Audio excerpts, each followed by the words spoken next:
Imhotep, Bekan FR, soyez les bienvenus sur les plateaux de l'Académie de la culture noire kémétique dans la section Renaissance kémétique, littérature kémétique. Aujourd'hui, nous sommes encore avec les Kaneb Jedef Raotep et nous allons introduire un sujet qui va à cheval avec la période que nous sommes en train de vivre. Nous allons parler de ce qui est appelé les vendredis noirs, en anglais Black Friday, qui est aujourd'hui un sujet qui est en train de faire couler beaucoup d'encre. Au principe, il est relié à l'esclavage, c'est-à-dire Black Friday a été présenté, Black Friday ou le samedi noir est présenté comme le jour où on soldait les noirs, et par après il est passé comme une forme de motos, comme un moto commercial, un credo commercial, où c'est le jour où tout le monde court faire des achats. Nous voulons parler de ces sujets et nous allons essayer de l'aligner par rapport à la conception kémétique que l'Académie offre. Donc, je passe la parole à Jedef Raotep. Oui, donc, comme beaucoup d'informations circulent sur Internet, j'étais un peu curieux de voir ce qui se dit à propos de l'événement justement Black Friday. Et en cherchant ses origines, j'avais déjà entendu que c'était lié à l'esclavage. L'esclavage, oui.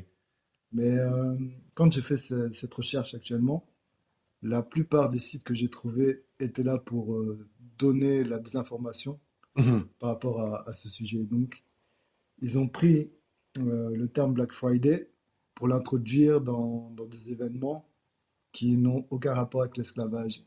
Et c'est un site en particulier, un site américain qui a démontré, soi-disant, que en 2013, une fausse information a circulé sur Internet disant que le Black Friday était lié à la vente d'esclaves à bas prix.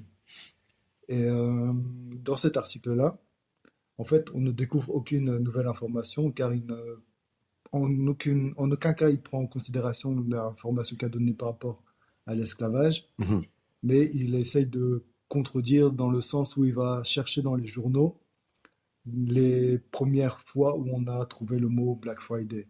Et dans ces cas-là, le terme Black Friday était utilisé pour d'autres circonstances, mais c'était bien après l'information qu'on avait donnée au niveau de l'esclavage. Ouais. Donc ça ne dit pas que l'information qui a été donnée est fausse. Ça dit juste qu'actuellement on ne trouve plus d'informations par rapport à ce sujet-là sur Internet, comme beaucoup d'informations qui disparaissent au niveau de l'histoire. Ouais, aujourd'hui, l'histoire est censurée. Non seulement l'histoire est censurée, le langage est censuré. Tu ne peux plus dire ça, tu ne peux plus dire ça. Tout ce qui met en relief, tout ce qui... disons, c'est comme on veut passer à une forçature. On veut... on veut supprimer les crimes historiques d'un certain groupe par la force. On est en train d'assister à une corruption historique par la force, en éliminant les termes, parce que les termes transportent les mémoires des événements. Quand quelque chose s'est passé, l'événement est mémorisé dans les langages. C'est comme ça que l'on se souvient. On dit le mot guerre parce qu'il y a eu des guerres. Imaginons aujourd'hui si on éliminait les mots guerre. Si on élimine les mots guerre, signifie la guerre. Si les mots guerre n'existaient pas, les guerres n'ont jamais existé. C'est avec une simple manipulation linguistique qu'on peut obtenir des opérations de grande envergure. C'est-à-dire, il y a l'histoire africaine qui a été censurée. Certains éléments, aujourd'hui, vous ne pouvez pas vous présenter dans une librairie et trouver, par exemple, les codes noirs. Or, les codes noirs, nous le savons, étaient vendus dans les librairies à une époque donnée de l'histoire. Les livres sur Willie Lynch, vous ne les trouvez pas dans les librairies. C'est-à-dire, il y a une grande partie de la littérature qui a été mise à côté. Ce que nous trouvons encore sur Internet, c'est parce que quelqu'un benfacteur a bien voulu avoir le courage de pouvoir photocopier certaines pages et de les mettre en disposition. Comme les codes noirs, on ne les trouve jamais en entièreté. C'est un peu comme, enfin, c'est pas vraiment lié, mais avec la Bible et les livres apocryphes qui ont disparu. Exactement. Pendant très longtemps, le mot apocryphe ne signifiait rien à personne. Parce que la vérité était, la Bible était celle-là. Or, on découvre par après que ce n'était pas vrai. Parce que les livres ont été mis à côté, supprimés et les adjectifs éliminés du langage. Une fois que cela a été fait, c'est fini. Et elles sont revenues. Et maintenant, on est en train d'assister à cette forme de modification. Ou pour dire, OK, le Black Friday n'a jamais existé. Parce que quand on dit qu'elle n'est pas reliée, c'est un moment historique. On soldait des noirs au marché. Alors, maintenant, si on dit que les Black Friday ne signifie pas cela, signifie que les noirs n'ont pas jamais été soldés. C'est-à-dire, l'événement historique disparaît par une simple manipulation linguistique. Mais on va demain vous dire que l'esclavage non plus n'a jamais existé. Non, on va vous dire que le mot esclavage ne s'utilise pas. On va vous dire que l'esclavage a été utilisé seulement, je ne sais pas moi, au temps de Hitler. On a dit non, c'est Hitler quand il a tenu les Juifs. C'est ça. Alors, à ce moment-là, toute l'histoire est corrompue. Il y a aussi le fait que la, la valeur qu'ils donnent au Black Friday actuellement, c'est un événement pour faire des soldes, donc pour vendre et pour gagner de l'argent. Donc si c'est pas relié à l'esclavage et si c'est relié comme ils disent, aux périodes de crise ou au fait qu'il y ait beaucoup de trafic dans les gens, Pire encore. pourquoi alors on l'utilise actuellement juste pour faire les soldes? Mais pire encore, pourquoi relier un événement à un nom d'un peuple, par exemple? Genre, on va dire, oui, c'est la couleur.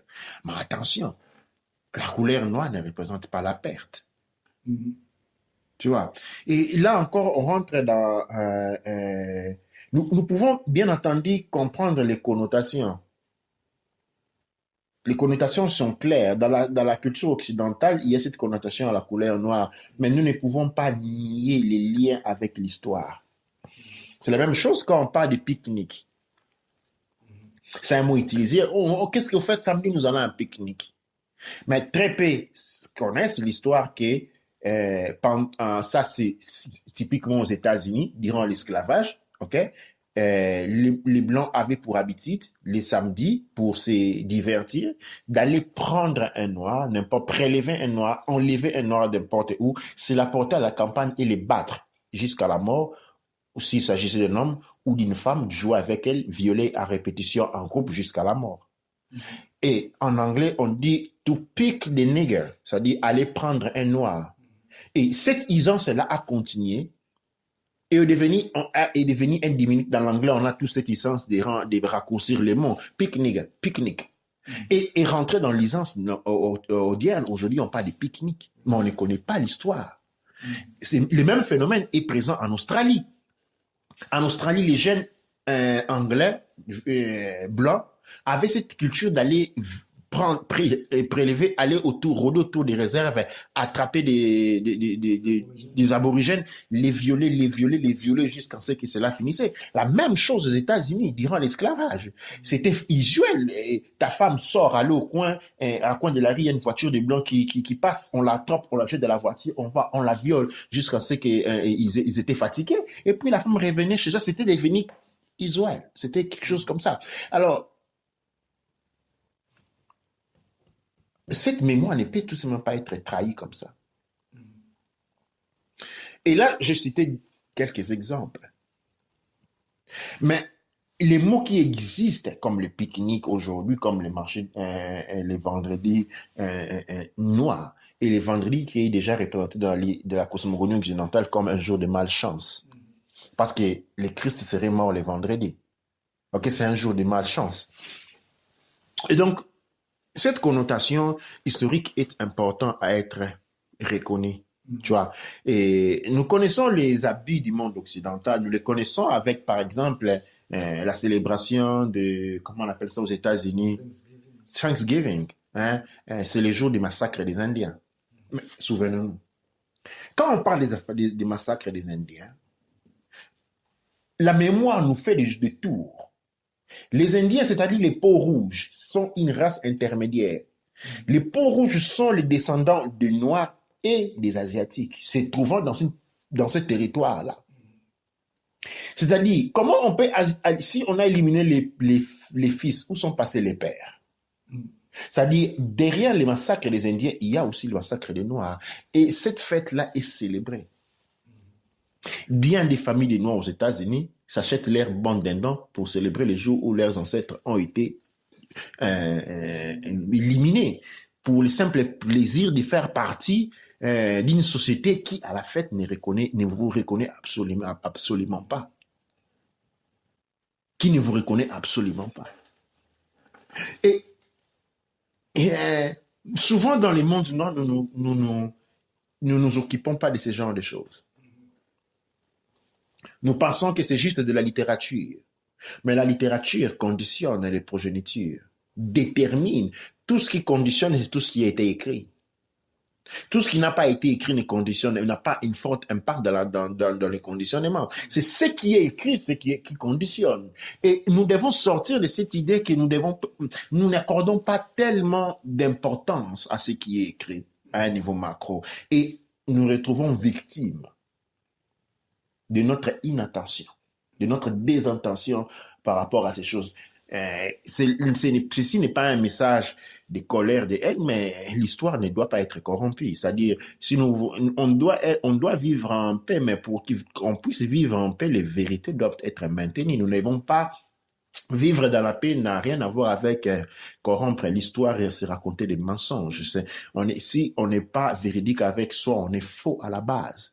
On parle de la compensation. Je ne suis même pas arrivé de la compensation. Moi, on parle ici de la véridicité historique. Il y a des événements historiques qui sont passés, qui ne doivent pas être niés. Et spécialement nous, dans le monde Kouch-Kamit Congo, nous devons pouvoir conserver notre mémoire.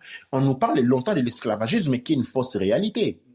D'autant plus qu'on a une forte histoire, une riche histoire occidentale qui nous est inculquée aussi, que nous commémorons. Absolument.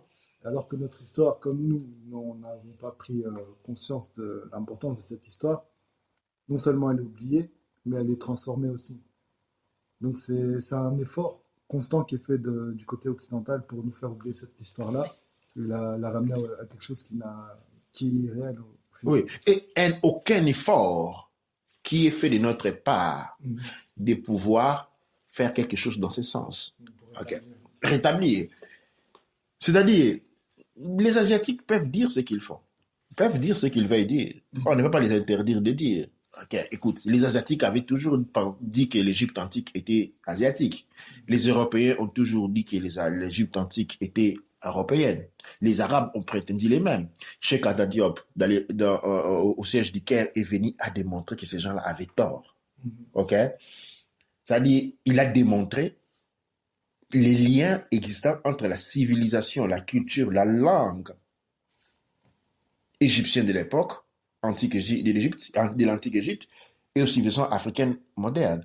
D'autant plus qu'il n'y a aucune relation linguistique, culturelle entre l'Égypte antique et le monde occidental et le monde asiatique. Un effort a été fait. Mais aujourd'hui, plus aucun effort n'est produit. On est devenu passif. Très, très, très passif. Très, très, très passif. Quand on devient très passif, on devient féminin. Parce qu'on devient tefnout, parce que tefnout est fécondé par chou. Et suit la directive des choux. On devient très, très, très passif. Aujourd'hui encore, on parle de Martin Luther King. C'est quelle année? Et on parle de Cheikh Anta Diop, c'est quelle année? Après ces deux, qui pouvons-nous encore citer? Théophile Obenga, il a quoi? 90 ans. Il y a quoi? Il n'y a pas grand-chose. Oui, bien entendu, il y a 10, 15, 20 écrivains, Omotunde, Fakou Domboli. En face de combien? De l'autre côté, combien il y a? Chez les Arabes, combien d'écrivains il y a? Au moins 100 000. En Europe, il y a combien? Au moins 200 000. Dans les mondes asiatiques, comment? On n'a même pas à compter. On ne va pas comparer 200 000 avec 10. Et c'est pourquoi nous pouvons nous retrouver devant ces gens qui se permettent de pouvoir parler à notre place. Parce que nous sommes intéressés, il n'y a plus d'intérêt commun. Chacun est intéressé à trouver son petit travail, à trouver un travail, à faire des études qui comportent des intérêts personnels. Et aller travailler quelque part sans pour autant se rendre compte de sa communauté, après pleurer du manque de l'effectivité de la communauté. Aujourd'hui, nous déplorons l'éducation. Mais qui d'entre nous est allé étudier avec l'objectif, je vais étudier, apprendre de manière, je peux éduquer mon peuple? Combien? Pratiquement personne. Tout le monde veut étudier, en fait. Toute une personne fait la pédagogie aujourd'hui, tout le monde veut faire les médecins.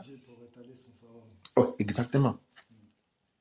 Personne ne va aujourd'hui, nous sommes sortis de notre culture et nous sommes devenus des animaux antagonistes, indépendantistes. Et nous pensons, et nous voulons que par miracle, qu'un Christ, un Mahomet, un Bouddha puisse sauver le monde noir. Or, dans l'histoire de l'humanité, il n'y a jamais eu un sauveur. Quand tu parles justement de passivité et de religion, c'est lié parce que tu dis que la passivité aussi nous rend féminins. Et dans la religion, on dit que nous sommes l'Église et l'épouse du Christ. Vous tirez les conclusions. Hein? Nous voulons parler de l'homosexualité spirituelle. Exactement. Vous êtes l'épouse. C'est clair. Comme beaucoup disent Dieu pour dire il faut attendre. Quoi. Les maris, on attend les maris à porte. Mais attention, c'est Dieu là a un représentant. Les représentants, c'est les papes c'est les blancs. C'est-à-dire, en réalité, quand on dit Dieu pourvoira, on veut en réalité, du point de vue d'un processus psychologique, on veut en dire que les blancs pourvoira. En fait, c'est ce qu'on attend. C'est ce qu'on attend. On vient, imagine la mentalité de l'immigration. On vient de son pays, on arrive en Europe et on attend que l'on soit bien servi, qu'on lui soit donné une maison, que l'on soit donné un travail, que l'on soit donné que l'on soit donné. En fait, l'Africain vit en mariage. Ouais, on doit se vendre.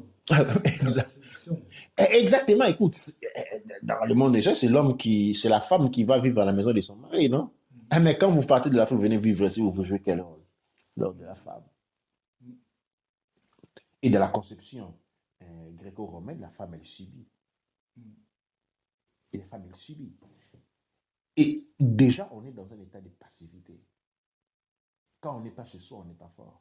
Vous pouvez crier comme vous voulez. C'est vrai que des pays comme l'Écosse, les Noirs ont été ici les premiers, mais parlons de la conjoncture actuelle. OK? Si vous rentrez dans votre maison d'enfance, qui est maintenant aujourd'hui occupée, habitée par des étrangers, mais oui, c'est votre maison dans vos souvenirs, mais actuellement, elle ne l'est plus. Vos parents habitent là, vous avez grandi dans cette maison-là, c'est vrai. Mais actuellement, ce n'est plus votre maison. Actuellement, ce n'est plus. Et je dis cela parce qu'on a une idée, il y a une philosophie qui dit, écoute, nos ancêtres étaient partout dans le monde, donc partout dans le monde, nous sommes chez nous. C'est vrai. La terre, mais pas ce qui a été construit dessus. Sinon, ça serait de l'abus. La terre, oui, mais c'est pas ce qui est construit dessus. Je ne pense pas les villes, on quitte l'Afrique pour venir en Écosse pour ce qu'il y a de la terre. L'Écosse produit quoi? L'Angleterre produit quoi? Seulement la pomme de la terre et le charbon. Je ne pense pas qu'on quitte l'Afrique pour venir ici creuser le charbon et manger la pomme de terre.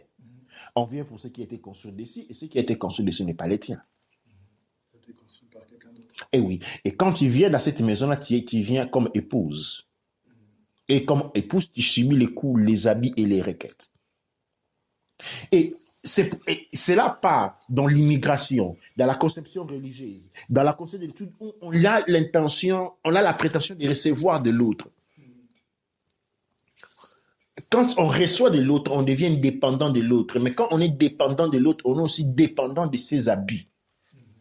On devient à la merci de ses abus. Et ces abus-là vont exploser, tourner autour de nous avec ce que nous sommes en train d'observer aujourd'hui. C'est-à-dire, on peut dire de nous ce que l'on veut.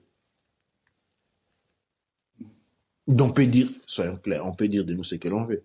Ils peuvent écrire des livres. Vous imaginez aujourd'hui en Congo, on va écrire un livre sur l'histoire française. Ce serait un incident diplomatique tout de suite. Il y aura incident diplomatique tout de suite.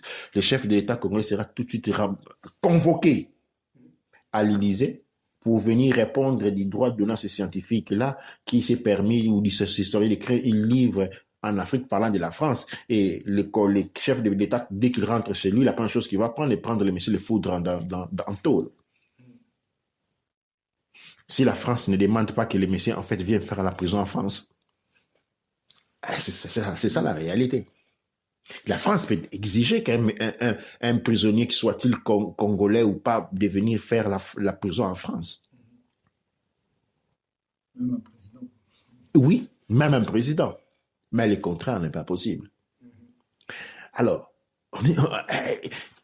toute cette mascarade qu'on est en train d'avoir est dit en fait que nous avons arrêté de faire les hommes. Nous avons été poussés à arrêter à faire les hommes. Mais après, on a quand même l'opportunité de nous reprendre. Maintenant, on est habitué à faire la femme parce que c'est commode. Et on s'assit. On prétend faire la femme, et comme toute bonne femme mal conçue, elle se lamente. Oui, les lamentelles d'une femme, on dit ce sont les lamentelles de l'amour. Et cela devient la question. C'est-à-dire, oui, le Black Friday est là, oui, le pique-nique est là, mais je ne vois aucune littérature noire qui produit, qui essaie de redessiner le parcours historique de cela. Tous ceux qui vont étudier l'histoire, ils vont étudier Charles de Gaulle.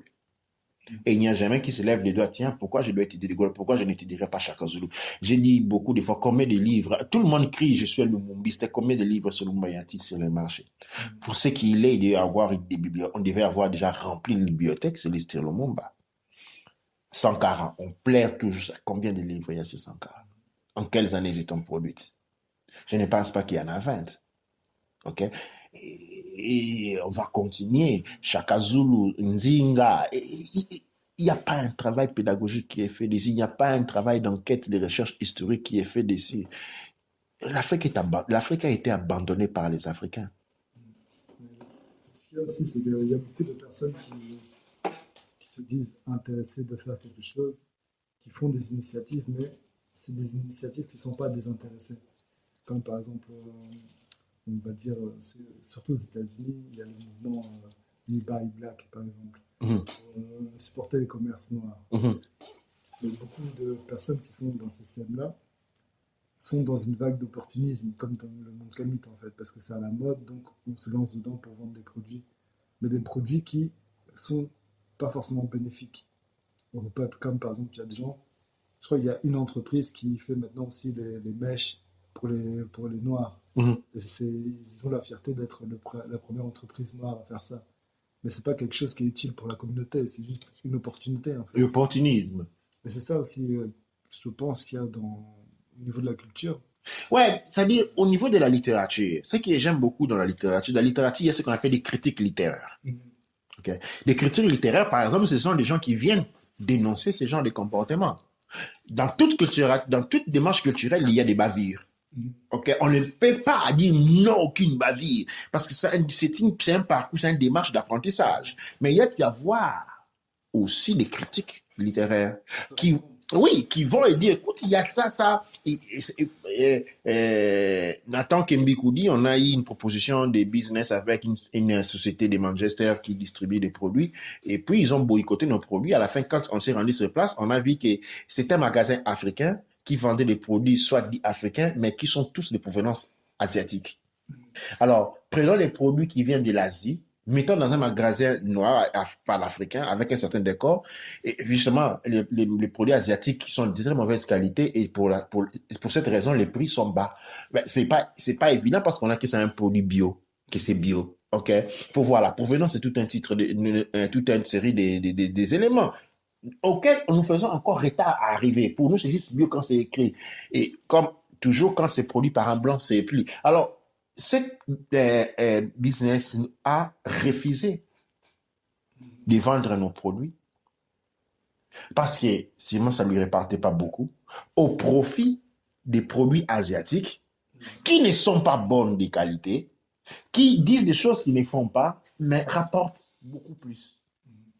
Alors, justement, on ne peut pas dire non, ne faites pas ça, mais on a besoin de littérature. Le monde littéraire noir, il est absent.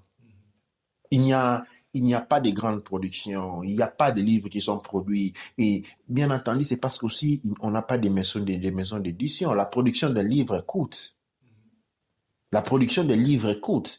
Mais il faut signaler qu'il n'y a pas dans le monde littéraire une présence. C'est la littérature dans le monde noir, c'est quelque chose qui n'est pas connu.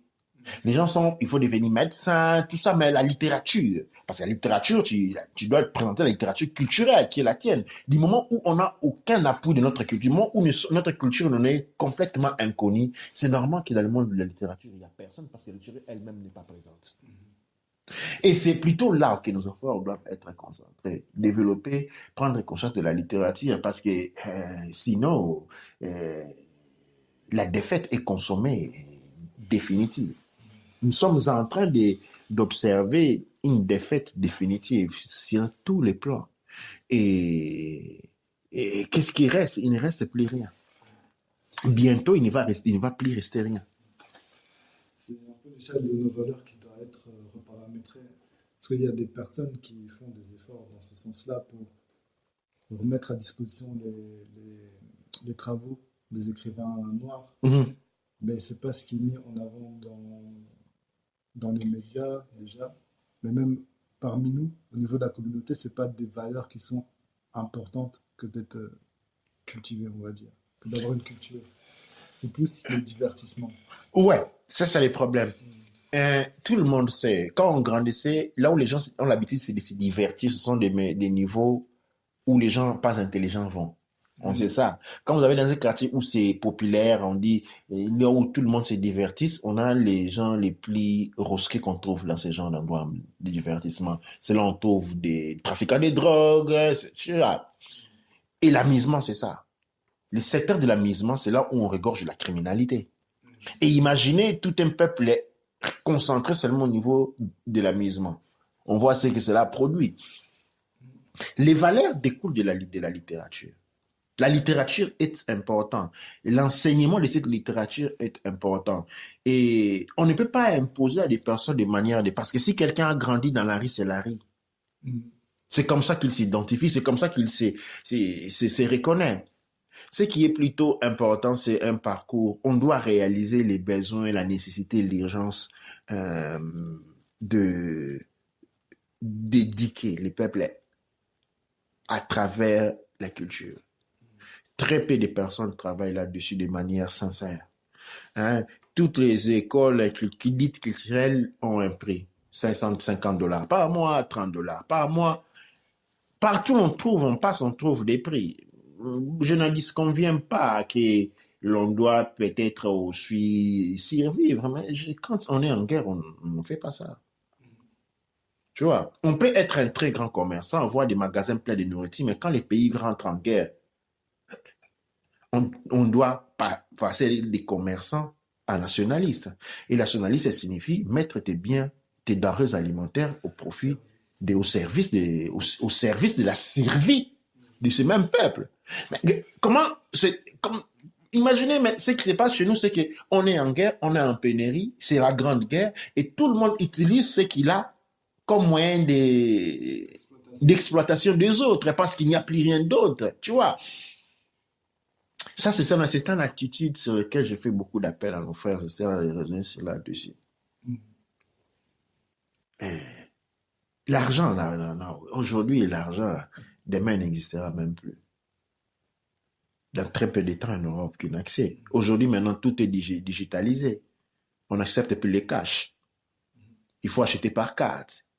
Mais demain, quand il y aura APM et que les banques vont crouler, vous allez vous réserver avec tous vos argent en banque, mais la banque ne va pas fonctionner parce que l'APM va suspendre tous les fonctionnements électriques, la grille terrestre va complètement crouler et vous allez vous retrouver avec rien. Vous allez vous retrouver avec rien. Sans communauté parce que l'argent vous a séparés. L'argent vous a séparés. Et quand cet élément qui vous a séparé disparaît, vous vous retrouvez chacun pour soi. C'est dans ces directions-là que nous devons nous diriger. Nous devons, écoute, si les peuples occidentaux veulent faire le Black Friday, c'est pas un problème. On ne va pas de leur interdire, c'est leur histoire. Qu'ils les fassent. En fait, moi, je suis quand même pas beaucoup intéressé à en parler. En vrai. Ça ne m'intéresse pas. C'est eux qui ont fait des esclaves, c'est leur effet historique. S'ils ont décidé de célébrer ce jour-là où ils vendaient des esclaves moins cher, ou s'ils décident, comme on fait, comment encore la fête américaine, fête Thanksgiving, ou toute autre fête, moi je n'en disconviens pas. L'histoire de la chrétienté est une histoire complètement fausse, reconnue par tous les grands scientifiques et historiens. On continue à célébrer Noël, moi je n'en disconviens pas, c'est pas un problème pour moi. Le problème, c'est nous, qu'est-ce que nous faisons? C'est le fait de voir les autres participer Ouais. dans l'ignorance. En fait. Ouais, au bal de l'ignorance, ou de l'ignorance. C'est ça les problèmes. Mais c'est fait là que les autres, ouais, écoute, c'est bon. Vous voulez célébrer la fête des Allah. Moi, ça ne m'intéresse pas personnellement. Quelqu'un se sent esclave gréco-romain et veut continuer sur cette voie, tant pis, vas-y. C'est une voie. Mais mon discours est plutôt orienté vers ceux qui se posent des questions, ceux qui veulent reconstruire notre monde noir, pas ceux qui ont décidé d'abandonner le monde noir et ont accepté, selon les dates, vaut mieux être esclave en Europe que pauvre en Afrique. Ah, tu es chez toi, tu es espoir de personne. Il y a des gens qui acceptent cette mentalité-là. C'est bon, on ne va pas les contredire quand même. Moi, je suis en train de parler à ceux qui veillent dans le monde noir, ceux qui veillent réanimer le monde noir, que nous le faisons de manière saine, que nous devons réanimer nos propres valeurs. Ok? C'est vrai. Black Friday, c'est le jour où on soldait les Noirs. Mais il y a tant des histoires où les Noirs nous avons battus. Par exemple, l'Haïti avait chassé les Blancs. Et il y a une date, je ne me souviens pas lesquelles, il y a une date où l'Haïti avait battu l'Occident. C'est pas célébré. Pourquoi ne faisons pas un solde de ces jours? Là, de tous les produits occidentaux, on solde les jours qu'on a été bâtis en Haïti. Mais écoute, Shaka Zulu a bâti l'Occident 17 fois. Et si je demande à chacun les dates, personne ne s'en souvient. Mais on ne célèbre pas ça. Et j'ai donné quelques exemples. On peut en continuer jusqu'à l'infini. Jusqu'à l'infini. Ils ont été bâtis 17 fois par Shaka Zulu. Les batailles de Soumanguru Kanté. Alors, je dis plutôt, c'est pourquoi? Parce qu'il n'y a pas une littérature. Si nous nous accordons sur la littérature noire, nous trouverons des événements à célébrer. Et si les autres veulent célébrer notre démise, par exemple, une des fêtes qui n'est jamais conçue, qui n'est jamais compris, c'est les jours où les Espagnols tirent les taureaux noirs. Tu vois ces jeux-là? Comment on appelle ça? Ces jeux où on laisse les taureaux courir dans la ville. Tu sais, les taureaux, ils célèbrent quoi? Ils symbolisent quoi? Ça, c'est le cas de l'Égypte antique. L'esprit de l'Égypte antique. Et pour battre les pieds égyptiens, il y avait dans la cosmogonie, dans l'histoire de l'Égypte antique, de nos ancêtres, il y avait un taureau qui représentait la vitalité des rois, des pharaons. Et quand le taureau était mort, il devait être ressuscité parce que le pouvoir du pharaon était basculé. Et quand l'Égypte tombe durant l'invasion des Hittites, pour premier acte, pour démontrer que l'Égypte antique était tombée, ils ont suivi au cours de la rue ce taureau-là pour la tuer. Et cette histoire est répétée encore et encore et encore et encore. Et oui. C'est un fait intéressant aussi. Et oui. Qui la célèbre, c'est bon. Mais trouvons aussi le nôtre à célébrer. Ne soyons pas dans la critique ou dans ce qu'ils font, ils ont les droits de faire ce qu'ils font à la fin. Nous devons trouver les autres. C'est pourquoi une orientation littéraire était nécessaire. Je ne sais pas si on a ajouté quelque chose comme mot de la fin. Moi, je pense que la réponse à apporter était déjà bien plus que ce qu'on espérait.